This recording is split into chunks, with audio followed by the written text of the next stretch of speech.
Ada model warna yang berbeda. Nah, OpenCV itu mengimplementasikan literally ratusan dari formula untuk konversi dari color model.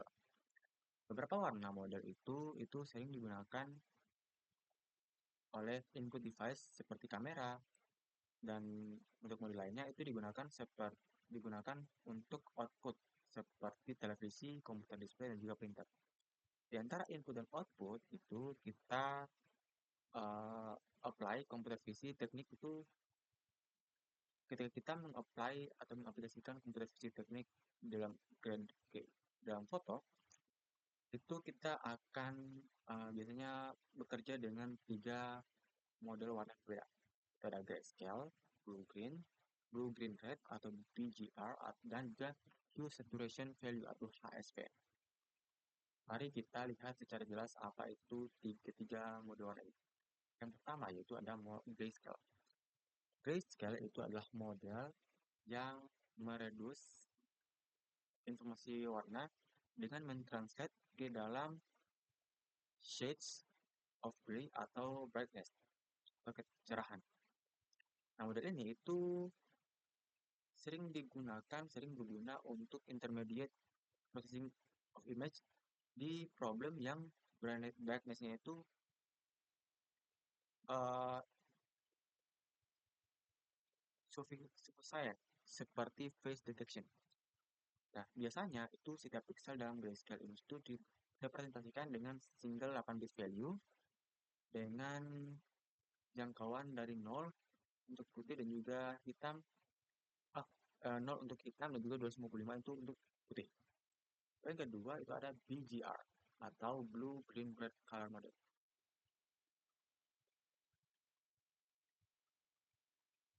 Nah, di pixel ini itu punya 3 values yang merepresentasikan blue, green, dan juga red komponen atau channel dari color pixel.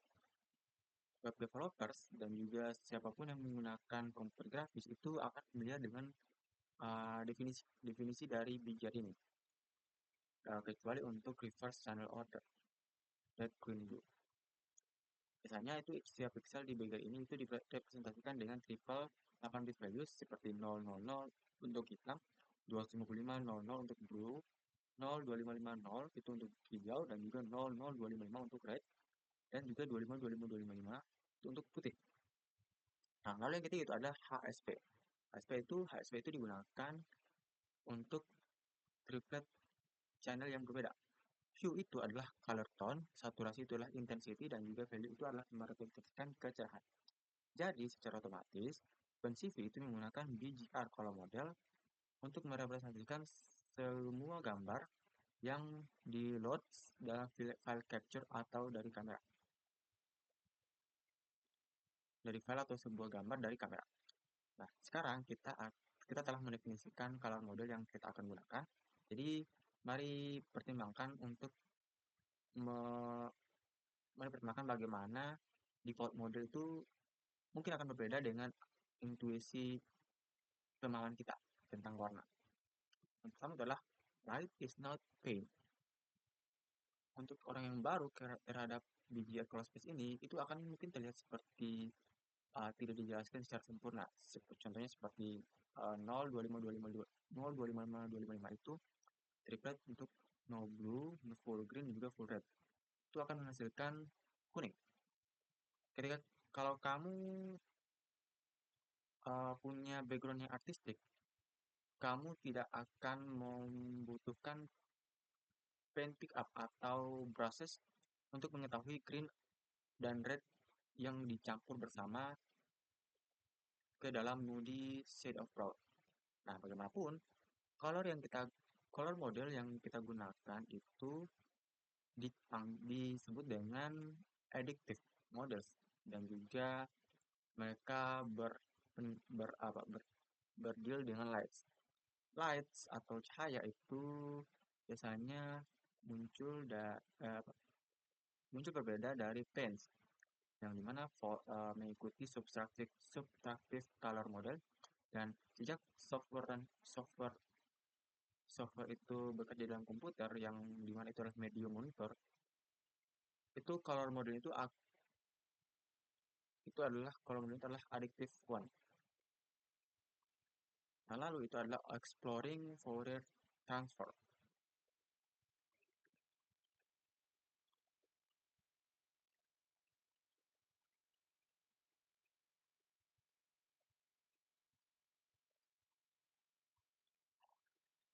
Nah, kebanyakan dari processing image, gimana processing yang kamu apply dalam sebuah image atau video OpenCV itu involves dari itu adalah perkembangan dari konsep Fourier transform dan di beberapa abad.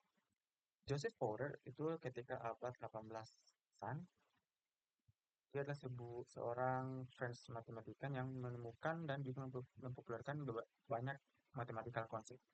Dia belajar fisika tentang panas dan juga belajar matematika dari semua hal yang bisa direpresentasikan dari waveform function, dari waveform function. Nah, in partikular, dia juga menemukan semua waveforms itu hanya jumlah dari simple sinusoids dari different frequency. Nah, dengan kata lain, dua waveform ini itu adalah kamu harus uh,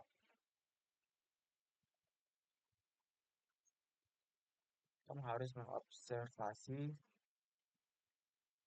dari semua jumlah waveforms.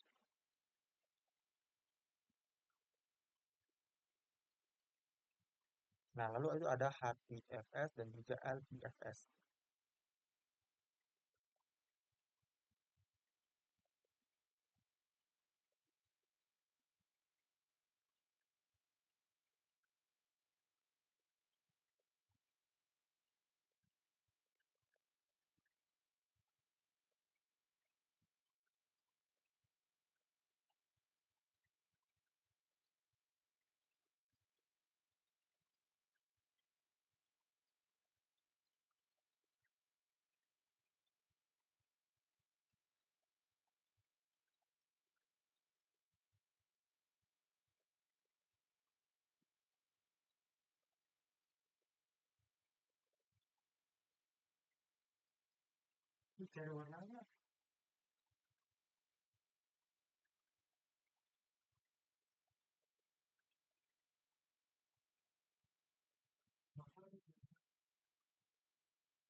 Nah, sebuah HPFS itu adalah sebuah filter yang akan mengexaminize sebuah region dari sebuah image dan juga memboost dari intensity dari beberapa pixel berdasarkan berdasarkan intensitas perbedaan di pixel sekitarnya.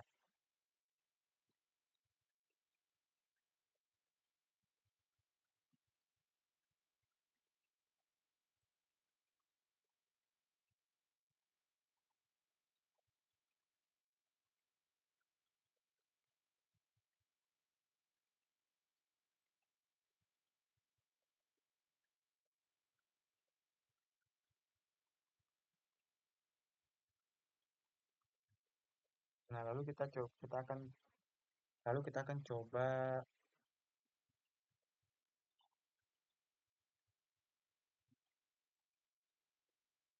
akan coba praktekkan ini.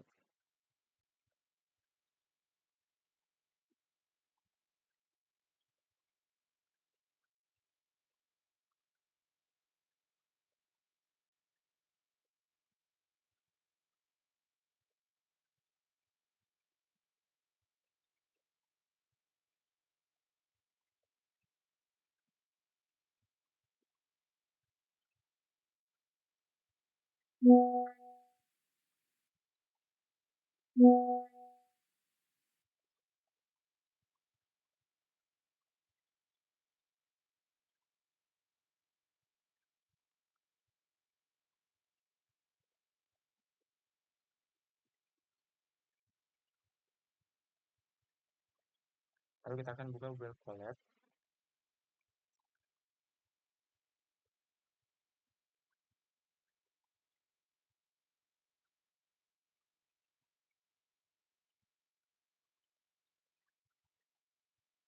Nah, kita akan coba running ini.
Belum.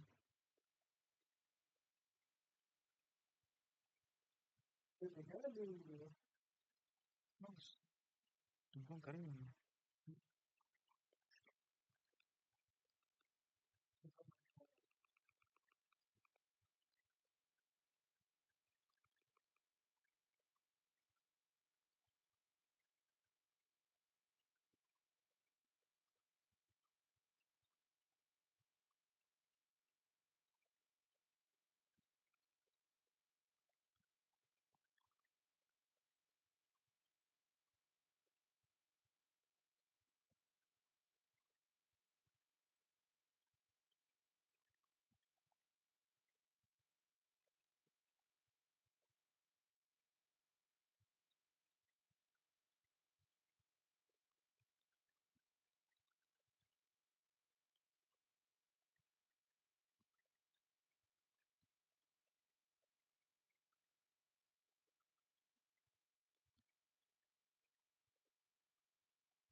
Nah, jadinya itu akan seperti ini. Itulah gambar originalnya. Lalu kita di sini akan kali 3 convolve, 5 kali 5 convolve, blur, Gaussian juga Gaussian high pass filter.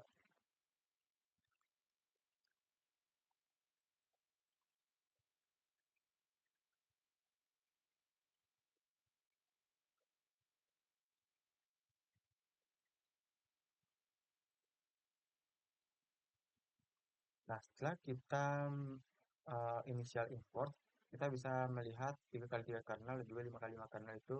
Lalu kita meload dari image di dalam Grayscale. Nah, setelah itu kita akan convolve image itu di setiap kernel.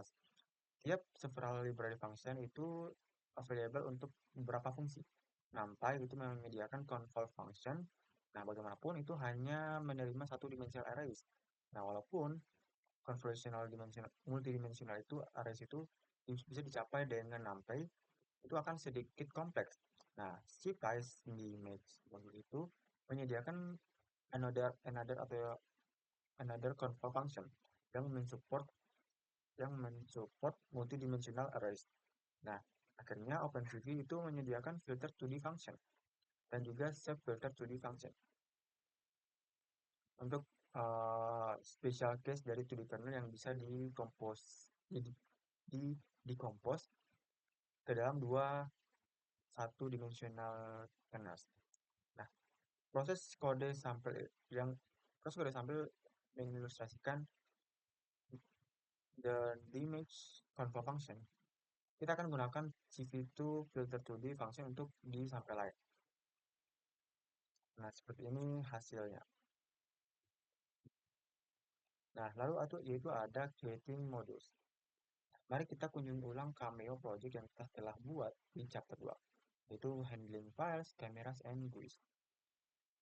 Kita bisa memodifikasi Cameo yang kita bisa gunakan filternya untuk capture image di real time. Seperti kasus di capture manager kita dan juga window manager kita kelas kita, filter yang kita buat itu harus bisa di reusable atau bisa digunakan kembali di luar Cameo tersebut. Juga kita juga harus memisahkan filter dari Python mereka sendiri. Nah, lalu mari kita buat sebuah file dengan yang bernama filters.py di same directory atau di kamus yang sama dengan cameo.py. Kita harus kita harus uh, mengambil atau membuat beberapa import berikut. Seperti ada import CV2, import NumPy, dan juga import utils. Dan juga lalu mari kita buat uh, utils.py di direktori yang sama. Itu juga harus mengandung beberapa elemen berikut, yaitu ada import CV2, import NumPy, dan juga import SciPy interpolate. Nah, lalu itu ada edge detection.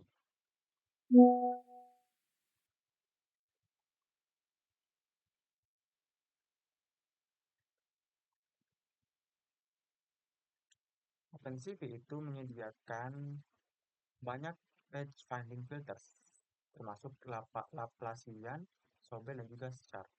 Filter-filter ini itu bisa digunakan untuk mengaktifkan non-edge regions di dalam hitam dan juga mengaktifkan edge region ke dalam putih ataupun warna saturasi. Nah, bagaimanapun ini tuh misidentifikasi noise-nya sebagai edge.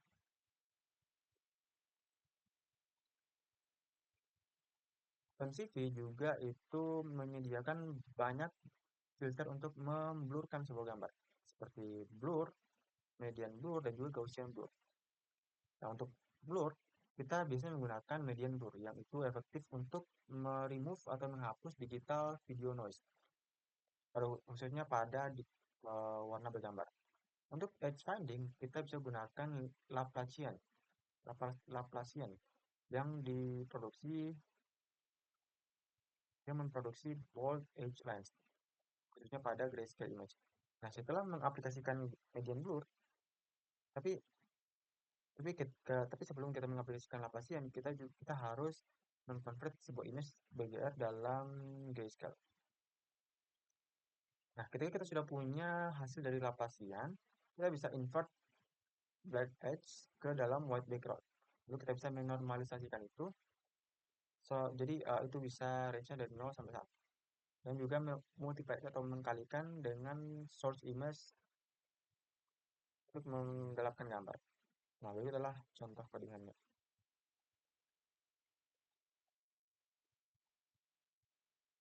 Nah, lalu ada custom kernel getting convoluted. Nah, seperti yang kita telah lihat, banyak OpenCV itu mendefinisikan filters menggunakan kernel. Remember atau ingat, sebuah kernel itu adalah set dari weight yang determinkan bagaimana setiap output pixel itu dikalkulasikan dari sebuah input tetangga pixelnya. Nah, OpenCV itu menyediakan beberapa function seperti filter 2D yang digunakan dan diaplikasikan untuk berbagai kernel atau convolution matrix yang kita ingin spesifikasikan. Untuk memahami bagaimana penggunaan fungsi ini, mari belajar tentang format dari convolutional matrix. Itu adalah dua 2D array dengan nomor genap di rows dan juga di kolom dan juga barisnya. Nah, untuk elemen tengahnya itu adalah pixel dari interest, sedangkan other elementsnya itu correspond dari neighbors dari pixelnya.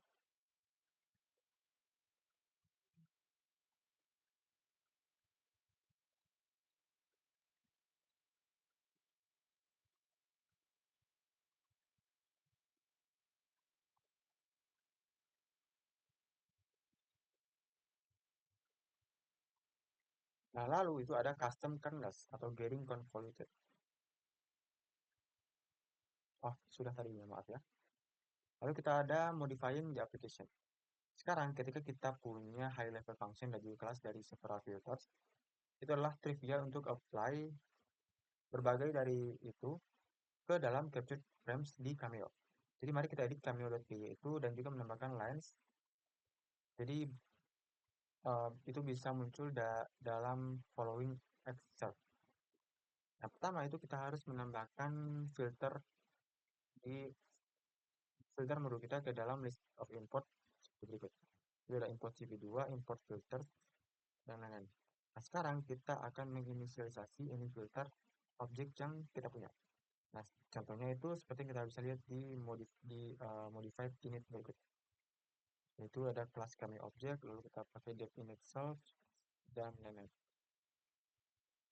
Seperti itu. Nah, akhirnya kita bisa memodifikasikan run method untuk mengaplikasikan filter pilihan kita dengan contoh sebagai berikut. Run defrun self.window manager create window dan juga sampai sini. Nah, berikut adalah hasil screenshot dari Cameo dengan stroke edge dan juga portrait light colors.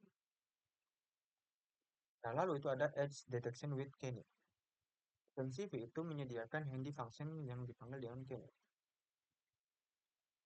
Berikut adalah implementasi dari modul tersebut. Dan ini adalah hasil dari very clear identification of the edge. Nah, Kenny edge itu sebuah algoritma yang kompleks dan juga menarik karena itu mempunyai 5 step.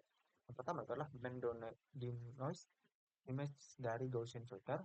Yang kedua adalah mengkalkulasikan gradientsnya. Ketiga adalah mengapply non-maximum suppression atau MMS. Nah, basically atau pada umumnya ini artinya algoritma yang dipilih itu adalah algoritma terdebes dari overlapping edge. Keempat itu ada apply a double threshold di semua detected edge untuk mengeliminasi semua false positifnya. Nah, yang terakhir adalah menganalisis edge dan juga koneksinya di setiap di satu sama lain untuk menjaga real edge, dan juga mendiscard yang paling lemah. Lalu itu ada contour detection. Nah, peran penting atau tugas penting dalam komputer adalah contour detection. Kita ingin mendeteksi kontur atau outline dari sebuah subjek yang mengandung image atau video frame. Tidak hanya dalam uh, gambar itu saja, tapi untuk step pada order operation atau operasi lain. Nah, operasi ini itu biasanya dinamakan dengan computing bounding polygons, approximating shapes, dan juga generally calculating regions of interest atau ROIS. Nah, ROIS itu considerably itu dikonsiderasikan sebagai interaksi yang disimpulkan dengan image data karena dari rectangular region di sebuah number itu mudah didefinisikan dengan array slice. Nah, mari kita familiarkan diri kita dengan API dengan contohnya.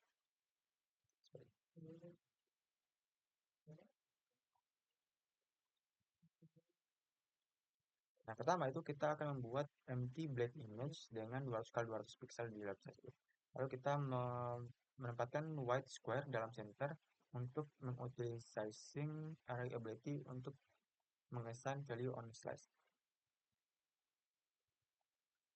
Lalu itu ada bounding box minimal area rectangle dan juga minimal enclosing circles.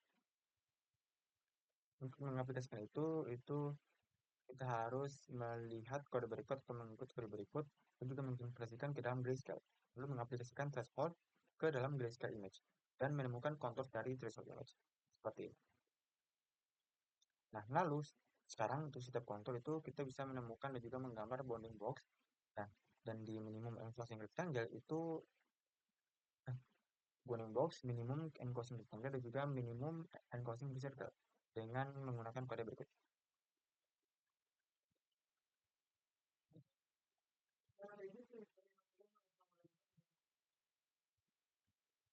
Nah, lalu itu ada convex contour dan juga 12 Bruchar algorithm. Ketika bekerja dengan contours, kita bisa encounter subject dengan diverse shapes, including game convex ones. Nah, lalu fungsi ini itu mengambil tiga parameter. Pertama adalah contour, and epsilon value representation. And epsilon yang merepresentasikan maksimum difference between the original contour dan juga boolean fake. Jika itu benar, itu akan mensignifikasikan poligon itulah sudah ditutup.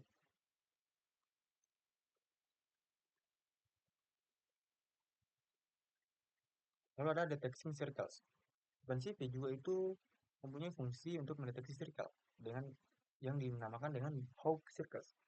Itu bisa digunakan di setiap similar version dengan menggunakan Hawkless. Tapi ketika min line length dan max line gap itu parameternya digunakan, Hawk circle ini itu mempunyai minimum jarak di antara circle centers. Itu adalah contoh codingannya. Nah, berikut adalah visual representasi dari result ini. Nah, lalu itu ada detecting other shapes. OpenCV implementasi itu dari Hawk Transfer itu limited atau terbatas untuk mendeteksi lines dan juga circle. Bagaimanapun, kita sudah mengimplisitkan explore shape detection dalam general ketika kita membicarakan tentang approx poly-DP. This function itu membiarkan kita aproksimasi polygons. Jadi ketika kita jadi ketika kita image Jadi ketika gambar kita itu mengandung polygons, kita bisa kita bisa mengakurasikan atau mendeteksi dengan akurat dengan menggunakan combined use of CV to find contour dan juga CV to approx polydb. Nah, kesimpulannya itu at this point, nanti point ini kita sudah harus bisa mengambil atau mendapat good understanding pemahaman yang bagus tentang color models, the Fourier transform dan juga beberapa jenis dari filters yang bisa digunakan yang telah ada di OpenCV untuk memproses polymers. Kamu juga harus memprovision Kamu juga harus sudah pintar dalam deteksi edge, light, circle, dan juga shape in general. Nah, tambahan, kamu juga sudah harus bisa menemukan kontur dan juga exploit informasi yang disediakan tentang subjek dan juga konten dalam sebuah image. Konsep ini itu complementary to the next chapter topics, namely the segmentation of an image berdasarkan depth dan juga estimating the distance of the subject image. Oke, setelah selesai kita menjelaskan tentang bab 3 dari video ini. Lebih dan kurangnya mohon dimaklumi. Wabillahi taufiq wal hidayah. Wassalamualaikum warahmatullahi wabarakatuh.